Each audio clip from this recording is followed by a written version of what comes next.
सोहनी महिवाल। कुम्हार की बेटी सोहनी बहुत ही खूबसूरत थी। उसका नाम भी सोहनी था और रूप भी सुहाना था। उसी के साथ एक मुग़ल व्यापारी के यहाँ जन्म लिया इज्जत बेग ने, जो आगे जाकर महिवाल कहलाया।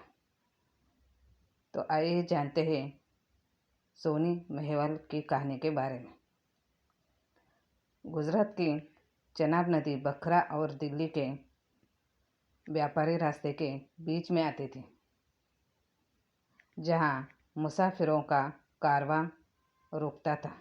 जैसे जैसे मिट्टी के घड़े उनके पास आते थे, वैसे वैसे सोहनी उन पर सुंदर सुंदर कलाकृतियाँ निकालती थी और उन्हें बेचने के लिए तैयार करती थी।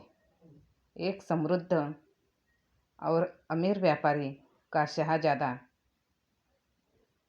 इज्जत बेग घर में मन नहीं लगने के कारण पिताजी से अनुमति लेकर देश भ्रमण का फैसला किया। दिल्ली में उसका दिल नहीं लगा तो वह लाहौर चला गया। वहाँ भी जब उसे सुकून नहीं मिला तो वह घर लौटने लगा। रास्ते में वह गुजरात में एक जगह रुककर तुला के बर्तन देखने गया, लेकिन उसकी बेटी सोने को देखते ही सब कुछ भूल गया। इसके बाद वह केवल सोने के एक झलक पाने के लिए वह रोज सोने द्वारा सजाए गए मटके खरीदने आया करता था। अपने कारवां के साथ बखरा वापस जाने के बजाय इज्जत बेग ने तुल्ला के घर ही नौकर बनकर भैंस चराने का काम करने लगा। पंजाब में भैंसों को मैया कहा जाता है, इसलिए भैंसों को चराने वाला इज्जत बेग महिवाल कहलाने लगा। महिवाल भी खूबसूरत था। दोनों की मुलाकात मोहब्बत में बदल गई। जब सोहनी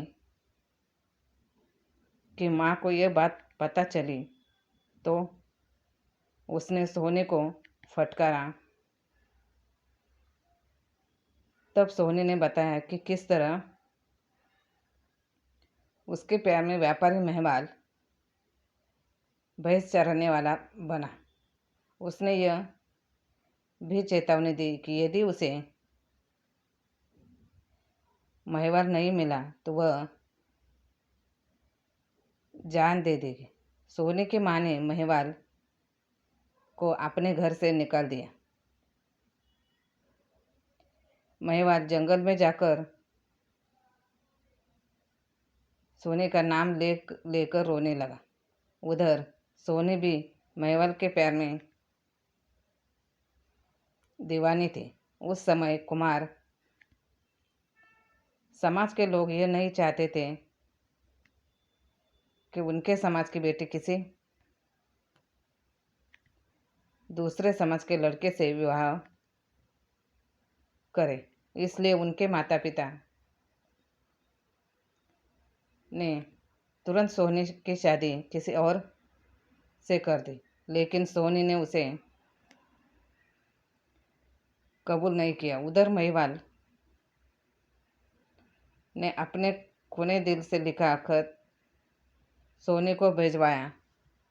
खत पढ़कर सोहनी ने जवाब दिया कि मैं तुम्हारी थी और तुम्हारी ही रहूंगी। जवाब पाकर इज्जत बेग ने अपनी पहचान बदल दी थी और एक फकीर की तरह रहने लगा था। अचानक वह सोहनी के नए घर के पास के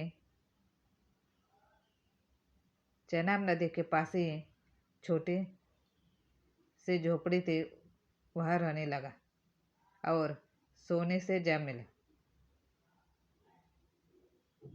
अंधेरी रात में जब सारी दुनिया सो जाती थी, तब ये दोनों नदी किनारे मिलते थे। इज्जत नदी के किनारे सोने से मिलने आया करता था और सोनी मिट्टी के बर्तन के सहायता से तैरकर नदी किनारे पहुंचती थी। दोनों के मिलने की भनक जब सोनी की भाभी को लगी तो उसने एक प्लान बनाई और उसने सोनी का पक्का घड़ा बदल कर मिट्टी का कच्चा घड़ा रख दिया। सोनी को पता चला गया कि उसका घड़ा बदल गया है, फिर भी महवाल से मिलने के लिए वह कच्चा घड़ा लेकर चेनाब नदी में कूद पड़ी। कच्चा घड़ा टूट गया और वह पानी में डूब गई। दूसरे किनारे पर पैर लटकाए महवाल सोने का इंतजार कर रहा था। जब सोने का मुर्दा जिस उसके पैरों से टकराया तो सोने की ऐसी हालत देखकर महिवाल पागल हो गया। उसने सोने के जिस्म को अपनी बाहों में थामा और चनाब की लहरों में गुम हो गया। सुबह जब मछुआरों ने अपना जाल डाला तो उन्हें अपने जाल में सोने महल के आबद्ध जिस्म मिले जो मरकर भी एक हो गए थे। धन्यवाद।